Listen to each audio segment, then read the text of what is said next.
Chapter 13 of Meditations of Marcus Aurelius. Marcus Aurelius Antoninus by George Long, M.A. Marcus Antoninus was born at Rome A.D. 121 on the 26th of April. His father Aeneas Verus died while he was praetor. His mother was Domitia Culvilla, also named Lucilla. The emperor Titus Antoninus Pius married Aeneia Galeria Faustina, the sister of Aeneas Verus, and was consequently the uncle of Marcus Antoninus. When Hadrian adopted Antoninus Pius and declared him his successor in the empire, Antoninus Pius adopted both Lucius Saonius Commodus, the son of Aelius Caesar, and Marcus Antoninus, whose original name was Marcus Aeneas Verus. Antoninus then took the name of Marcus Aelius Aurelius Verus, to which was added the title of Caesar in A.D. 139. The name Aelius belonged to Hadrian's family, and Aurelius was the name of Antoninus Pius. When Marcus Antoninus became Augustus, he dropped the name of Verus and took the name of Antoninus. Accordingly, he is generally named Marcus Aurelius Antoninus, or simply Marcus Antoninus. The youth was most carefully brought up. He thanks the gods that he had good grandfathers, good parents, a good sister, good teachers, good associates, good kinsmen and friends, nearly everything good. He had the happy fortune to witness the example of his uncle and adoptive father Antoninus Pius, and he has recorded in his work the virtues of this excellent man and prudent ruler. Like many young Romans, he tried his hand at poetry and studied rhetoric. Herodes Atticus and Marcus Cornelius Fronto were his teachers in eloquence. There are extant letters between Fronto and Marcus, which show the great affection of the pupil for the master, and the master's great hopes of his industrious pupil.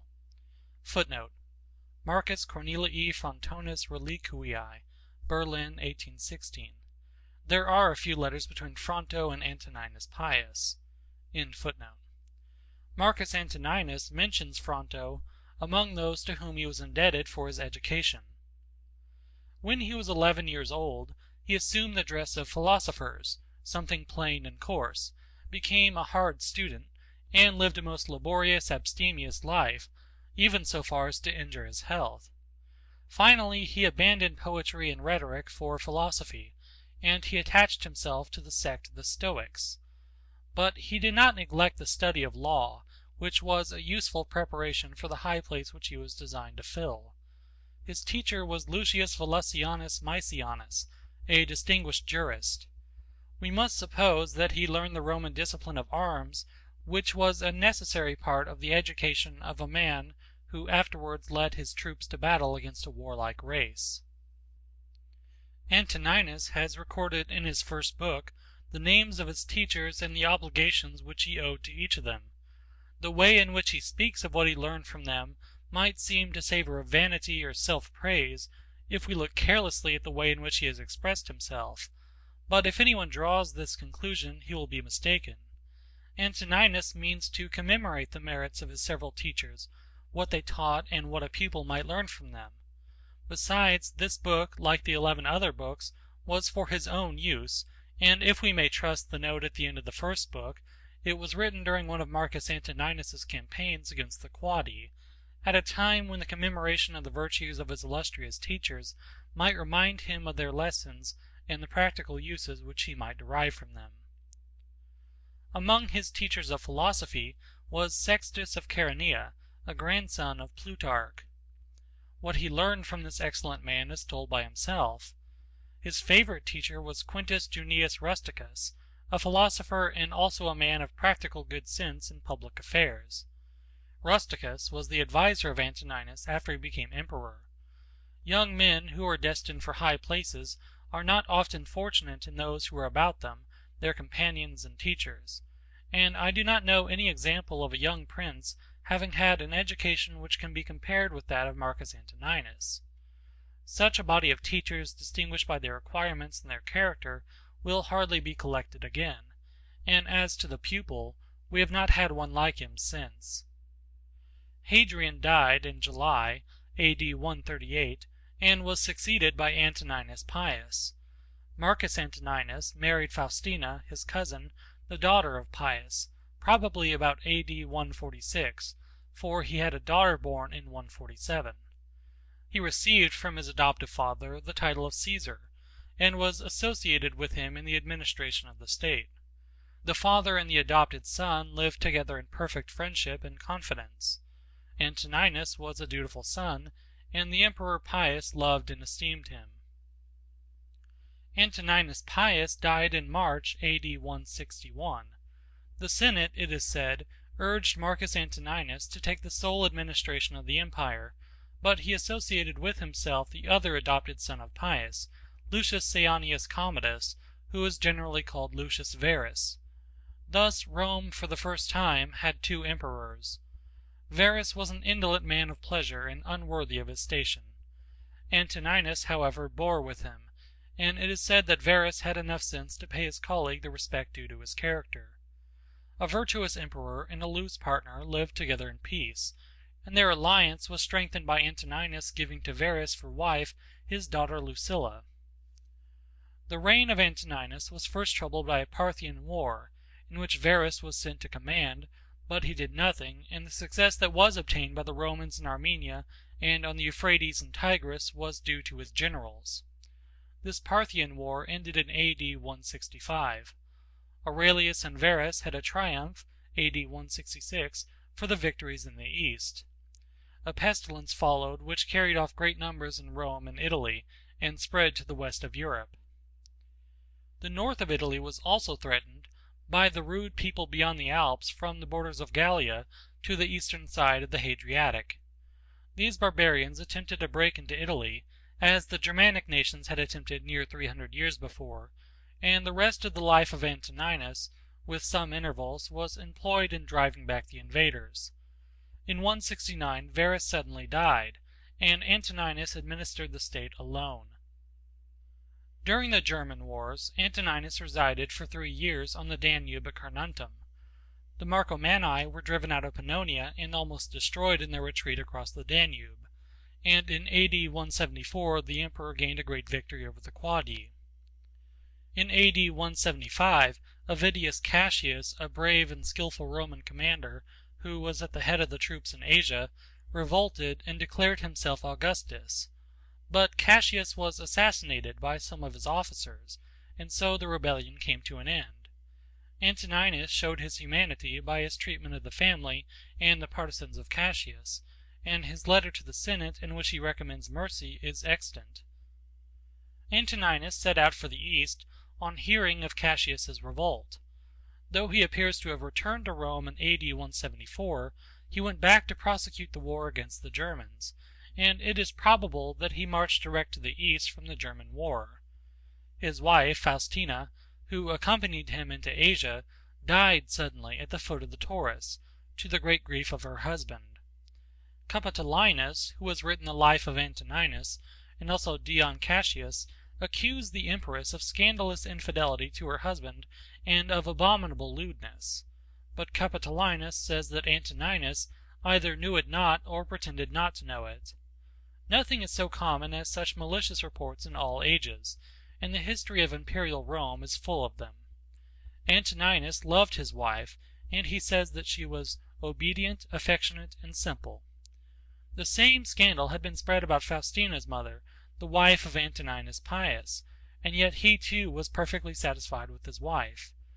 Antoninus Pius says after her death in a letter to Fronto that he would rather have lived in exile with his wife than in his palace at Rome without her.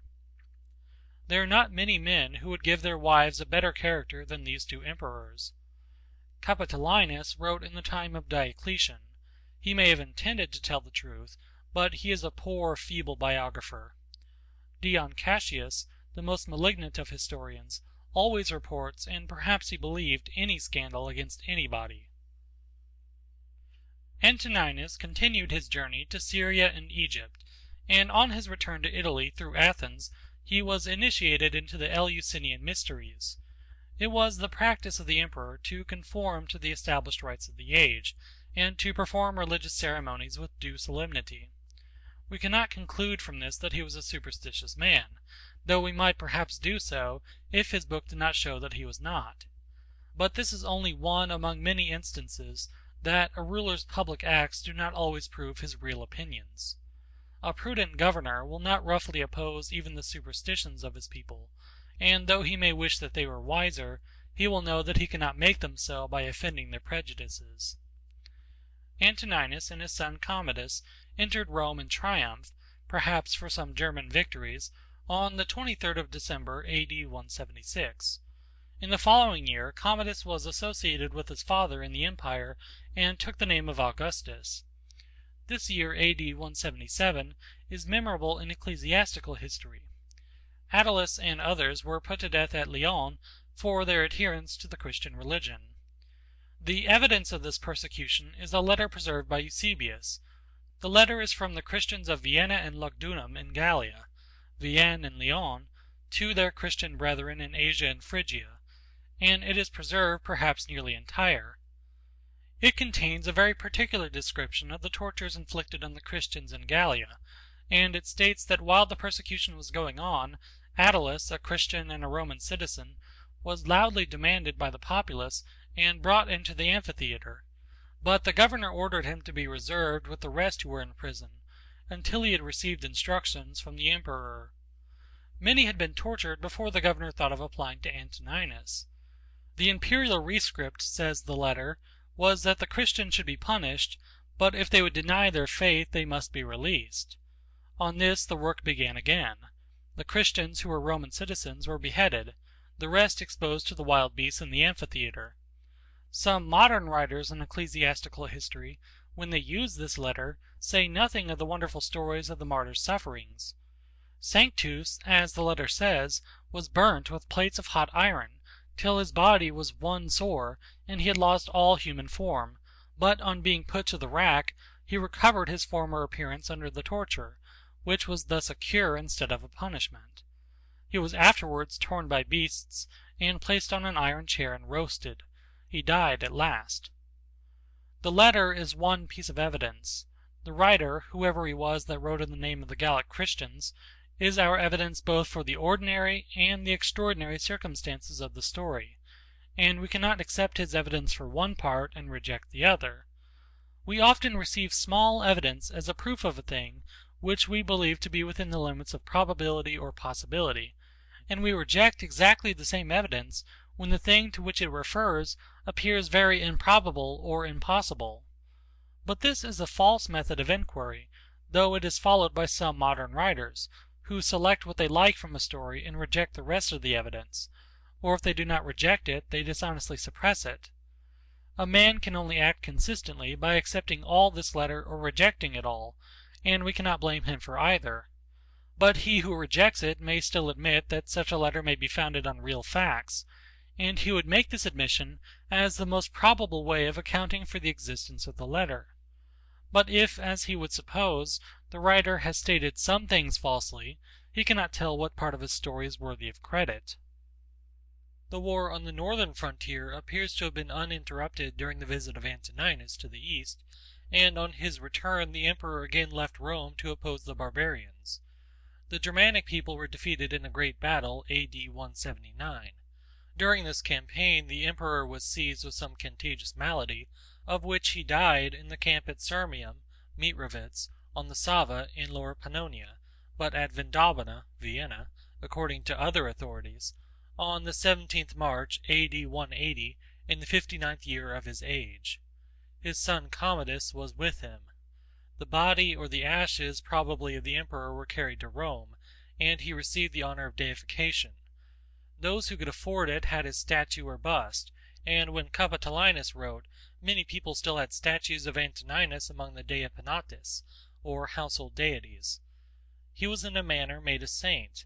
Commodus erected to the memory of his father the Antonine column, which is now in the Piazza Colonna at Rome. The bas-reliefs, which are placed in a spiral line round the shaft, commemorate the victories of Antoninus over the Marcomanni and the Quadi, and the miraculous shower of rain which refreshed the Roman soldiers and discomfited their enemies. The statue of Antoninus was placed on the capital of the column, but it was removed at some time unknown, and a bronze statue of St. Paul was put in the place by Pope Sixtus V. The historical evidence for the times of Antoninus is very defective, and some of that which remains is not credible. The most curious is the story about the miracle which happened in AD 174 during the war with the Quadi. The Roman army was in danger of perishing by thirst, but a sudden storm drenched them with rain, while it discharged fire and hail on their enemies, and the Romans gained a great victory. All the authorities which speak of the battle speak also of the miracle. The Gentile writers assign it to their gods, and the Christians to the intercession of the Christian legion in the emperor's army. To confirm the Christian statement, it is added that the emperor gave the title of thundering to this legion, but Dacier and others who maintain the Christian report of the miracle admit that this title of thundering or lightning was not given to this legion because the Quadi were struck with lightning, but because there was a figure of lightning on their shields, and that this title of the legion existed in the time of Augustus. Scaliger also had observed that the legion was called thundering before the reign of Antoninus. We can learn this from Dion Cassius, who enumerates all the legions of Augustus's time. The name thundering or lightning also occurs on an inscription of the reign of Trajan, which was found at Trieste. Eusebius, when he relates the miracle, quotes Apollinarius, bishop of Hierapolis, as authority for this name being given to the legion Melitini by the emperor in consequence of the success which he had obtained through their prayers, from which we may estimate the value of Apollinarius's testimony. Eusebius does not say in what book of Apollinarius the statement occurs. Dion says that the thundering legion was stationed in Cappadocia in the time of Augustus. Valesius also observes that in the Notitia of the Imperium Romanum there is mentioned under the commander of Armenia the prefectura of the 12th legion named Thundering Melitini, and this position in Armenia will agree with what Dion says of its position in Cappadocia. Accordingly, Valesius concludes that Melitini was not the name of the legion, but of the town in which it was stationed. Melitini was also the name of the district in which this town was situated. The legions did not, he says, take their name from the place where they were on duty, but from the country in which they were raised, and therefore what Eusebius says about the Melitini does not seem probable to him. Yet Valesius, on the authority of Apollinarius and Tertullian, believed that the miracle was worked through the prayers of the Christian soldiers in the emperor's army. Rufinus does not give the name of Melitini to this legion, says Valesius, and probably he purposely omitted it, because he knew that Melitini was the name of a town in Armenia Minor, where the legion was stationed in his time. The emperor, it is said, made a report of his victory to the Senate, which we may believe, for such was the practice, but we do not know what he said in his letter, for it is not extant. Dacier assumes that the emperor's letter was purposely destroyed by the Senate, or the enemies of Christianity, that so honorable a testimony to the Christians and their religion might not be perpetuated. The critic has, however, not seen that he contradicts when he tells us purport of the letter, for he says that it was destroyed, and even Eusebius could not find it. But there does exist a letter in Greek addressed by Antoninus to the Roman people and the Sacred Senate after this memorable victory.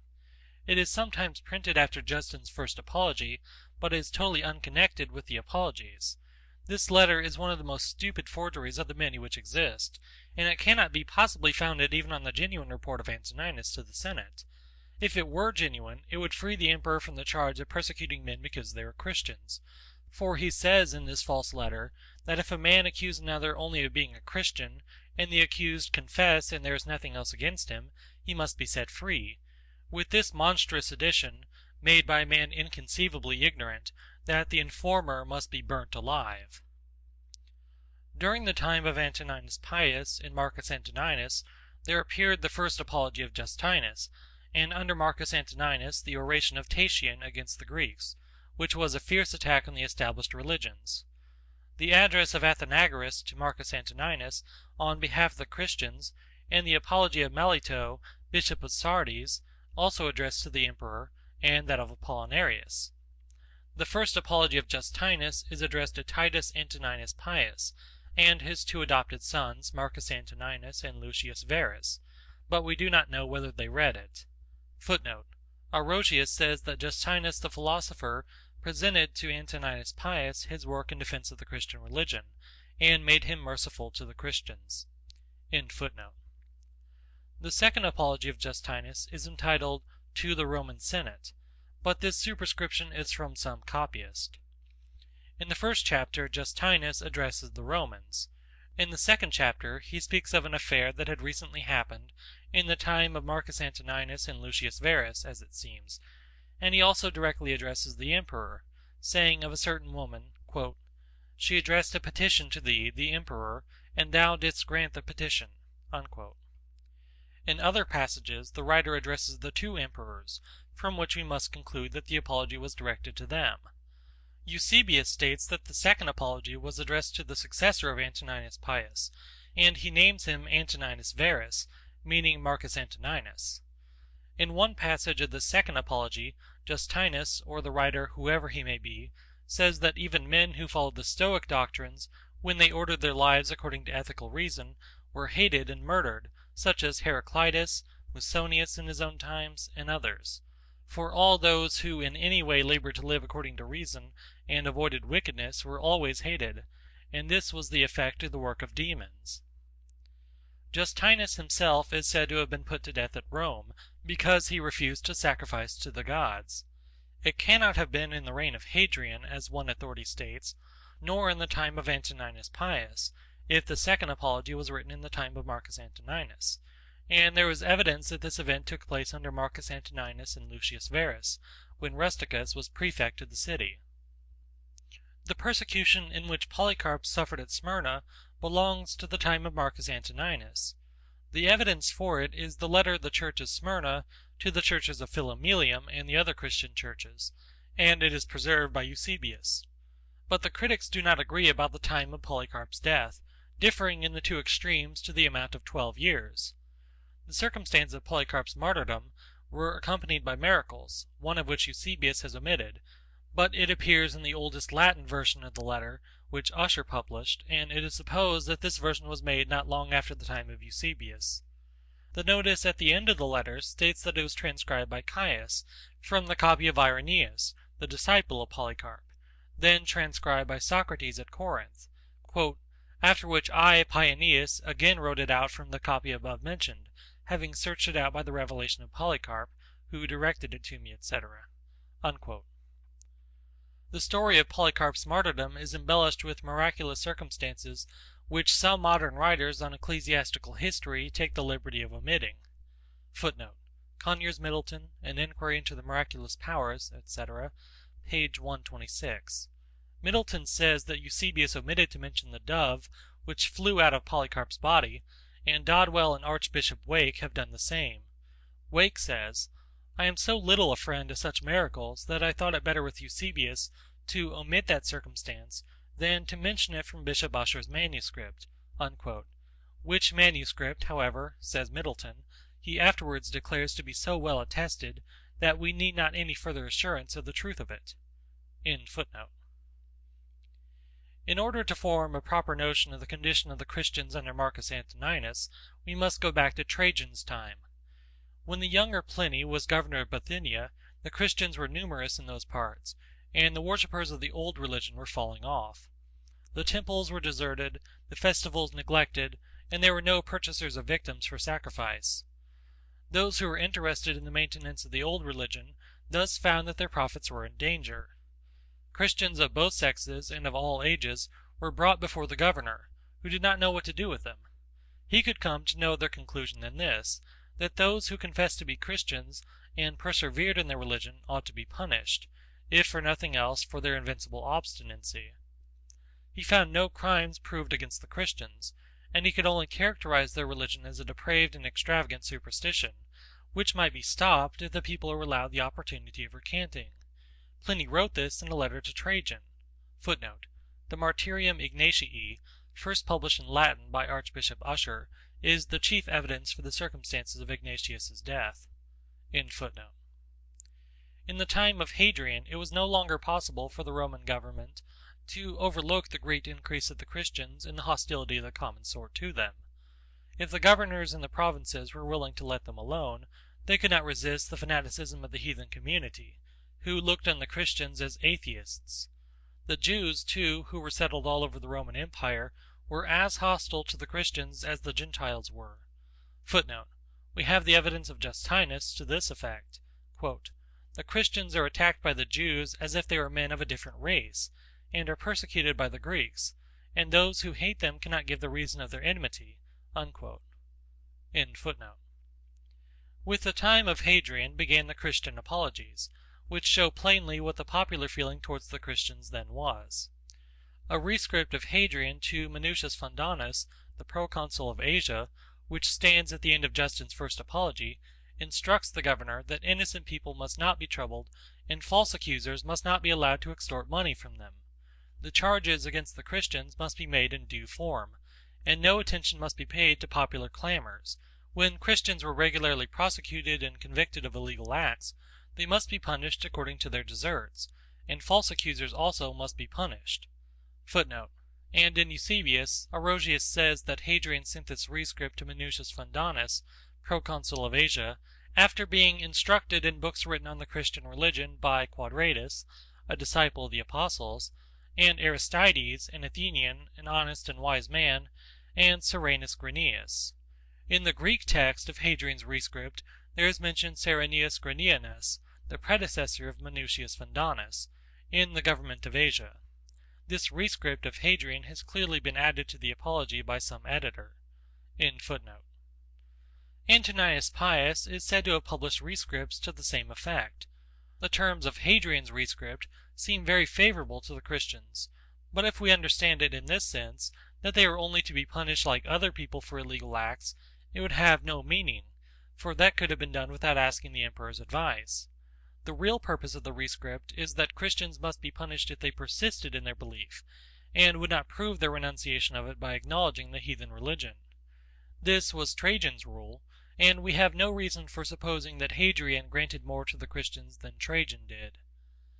There is also printed at the end of Justin's first apology a rescript of Antoninus Pius to the commune of Asia, and it is also in Eusebius. The date of the rescript is the third consulship of Antoninus Pius. The rescript declares that the Christians, for they are meant, though the name Christians does not occur in the rescript, were not to be disturbed unless they were attempting something against the Roman rule, and no man was to be punished simply for being a Christian. But this rescript is spurious. Any man moderately acquainted with Roman history will see by the style and tenor that it is a clumsy forgery. In the time of Marcus Antoninus, the opposition between the old and the new belief was still stronger, and the adherents of the heathen religion urged those in authority to a more regular resistance to the invasions of the Christian faith. Melito, in his apology to Marcus Antoninus, represents the Christians of Asia as persecuted under new imperial orders. Shameless informers, he says, men who were greedy after the property of others, used these orders as a means of robbing those who were doing no harm. He doubts if a just emperor could have ordered anything so unjust, and if the last order was really not from the emperor, the Christians entreat him not to give them up to their enemies. We conclude from this that there were at least imperial rescripts, or constitutions of Marcus Antoninus, which were made the foundations of these persecutions. The fact of being a Christian was now a crime and punished, unless the accused denied their religion. Then come the persecutions at Smyrna, which some modern critics place in A.D. 167, 10 years before the persecution of Lyon. The governors of the provinces under Marcus Antoninus might have found enough even in Trajan's rescript to warrant them in punishing Christians, and the fanaticism of the people would drive them to persecution, even if they were unwilling. But besides the fact of the Christians rejecting all the heathen ceremonies, we must not forget that they plainly maintained that all the heathen religions were false. The Christians thus declared war against the heathen rites, and it is hardly necessary to observe that this was a declaration of hostility against the Roman government, which tolerated all the various forms of superstition that existed in the empire, and could not consistently tolerate another religion, which declared that all the rest were false, and all the splendid ceremonies of the empire only a worship of devils. If we had a true ecclesiastical history, we should know how the Roman empires attempted to check the new religion, how they enforced their principle of finally punishing Christians, simply as Christians, which Justin in his apology affirms that they did, and I have no doubt that he tells the truth. how far popular clamor and riots went in this matter, and how far many fanatical and ignorant Christians, for there were many such, contributed to excite the fanaticism on the other side, and to embitter the quarrel between the Roman government and the new religion. Our extant ecclesiastical histories are manifestly falsified, and what truth they contain is grossly exaggerated. But the fact is certain that in the time of Marcus Antoninus, the heathen populations were in open hostility to the Christians, and that under Antoninus's rule men were put to death because they were Christians. Eusebius, in the preface to his 5th book, remarks that in the 17th year of Antoninus's reign, in some parts of the world the persecution of the Christians became more violent, and that it proceeded from the populace in the cities. And he adds, in his usual style of exaggeration, that we may infer from what took place in a single nation that myriads of martyrs were made in the habitable earth. The nation which he alludes to is Gallia, and he then proceeds to give the letter of the churches of Vienna and Lugdunum. It is probable that he has assigned the true cause of the persecutions, the fanaticism of the populace, and that both governors and emperor had a great deal of trouble with these disturbances. How far Marcus was cognizant of these cruel proceedings we do not know, for the historical records of his reign are very defective. He did not make the rule against the Christians, for Trajan did that, and if we admit that he would have been willing to let the Christians alone, we cannot affirm that it was in his power, for it would be a great mistake to suppose that Antoninus had the unlimited authority which some modern sovereigns have had. His power was limited by certain constitutional forms, by the Senate, and by the precedents of his predecessors. We cannot admit that such a man was an active persecutor, for there is no evidence that he was, though it is certain that he had no good opinion of the Christians, as appears from his own words.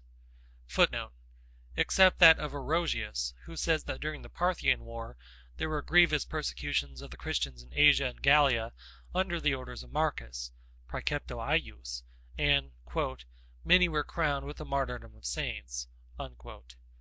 End footnote. But he knew nothing of them except their hostility to the Roman religion, and he probably thought that they were dangerous to the state, notwithstanding the professions false or true of some of the apologists. So much I have said, because it would be unfair not to state all that can be urged against a man whom his contemporaries in subsequent ages venerated as a model of virtue and benevolence. If I admitted the genuineness of some documents, he would be altogether clear from the charge of even allowing any persecutions, but as I seek the truth, and am sure that they are false, I leave him to bear whatever blame is his due.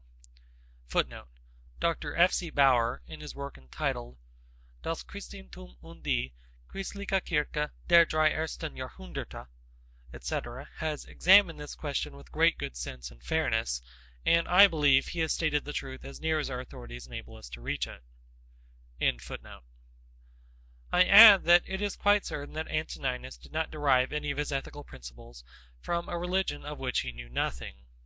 Footnote: in the Digest there is the following excerpt from Modestinus, quote, Si cuis aliquid feceret, quo levas hominum anima superstitiona naminis terrerenter. Divus Marcus huiasmada hominas, in insulam relegere rescripsit. Unquote.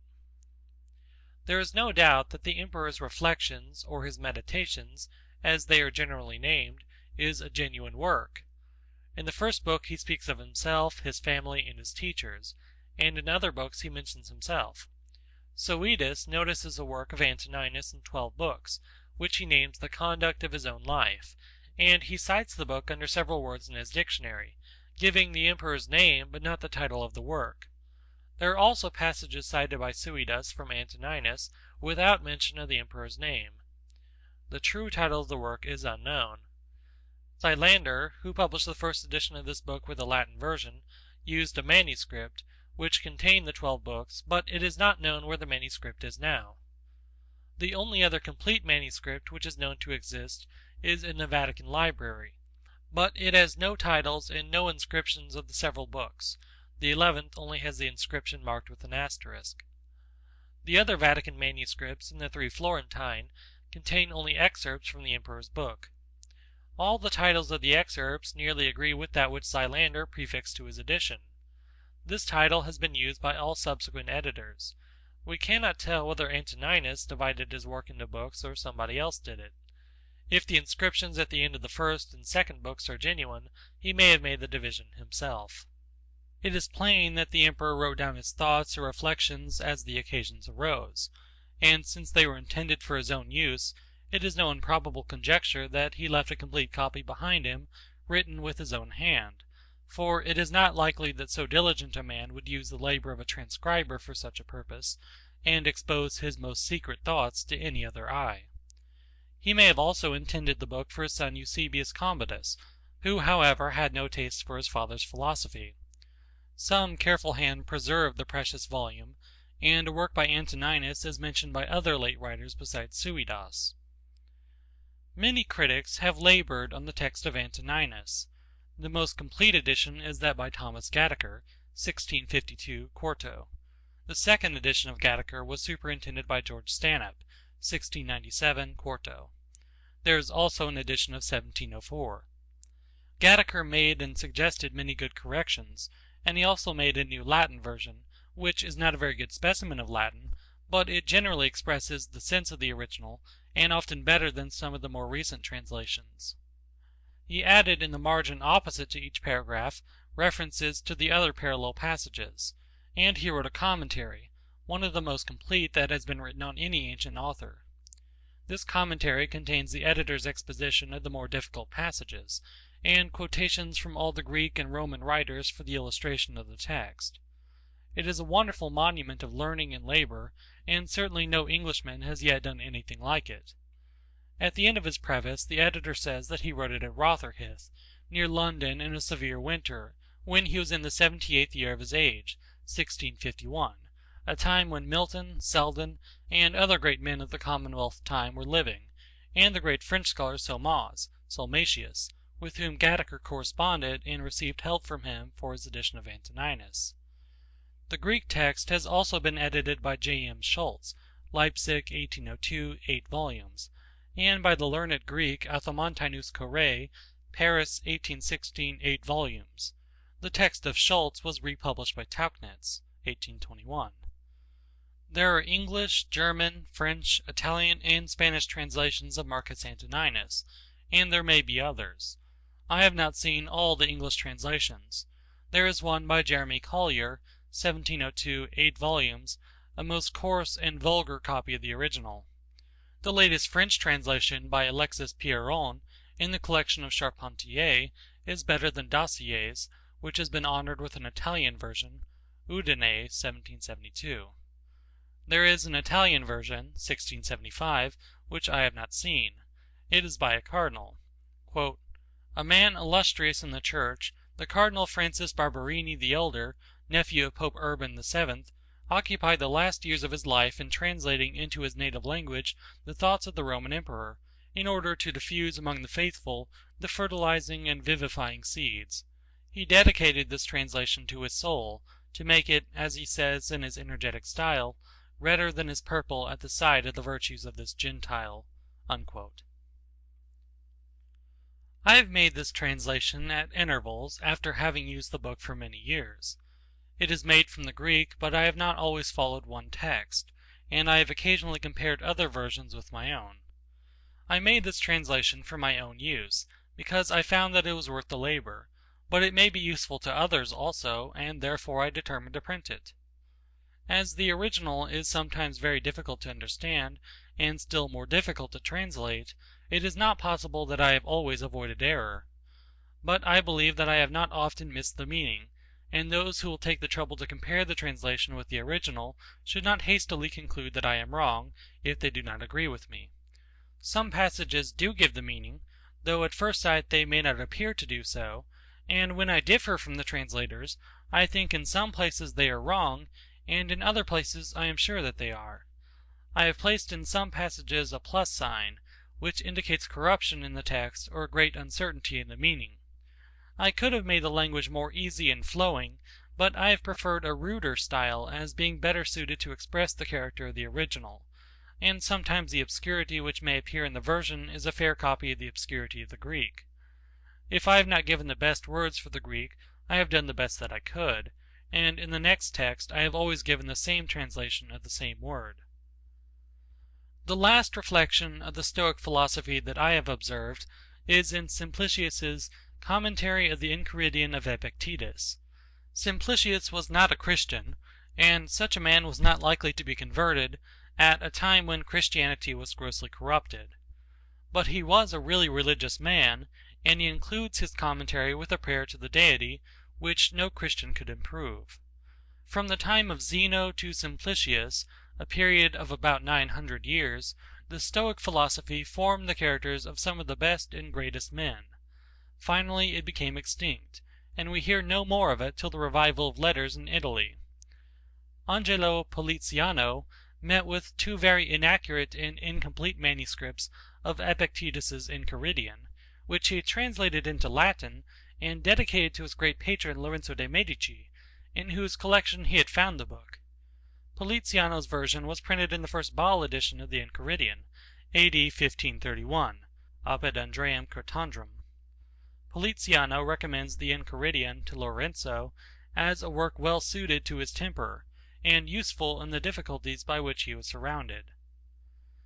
Epictetus and Antoninus have had readers ever since they were printed. The little book of Antoninus has been the companion of some great men. Machiavelli's Art of War and Marcus Antoninus were the two books which were used when he was a young man by Captain John Smith, and he could not have found two writers better fitted to form the character of a soldier and a man. Smith is almost unknown and forgotten in England, his native country, but not in America, where he saved the young colony of Virginia. He was great in his heroic mind and his deeds in arms, but greater still in the nobleness of his character. For a man's greatness lies not in wealth and station, as the vulgar believe, nor yet in his intellectual capacity, which is often associated with the meanest moral character, the most abject servility to those in high places, and arrogance to the poor and lowly. But a man's true greatness lies in the consciousness of an honest purpose in life, founded on a just estimate of himself and everything else, on frequent self-examination, and a steady obedience to the rule which he knows to be right, without troubling himself, as the Emperor says he should not, about what others may think or say, or whether they do or do not do that which he thinks and says and does. End of chapter 13.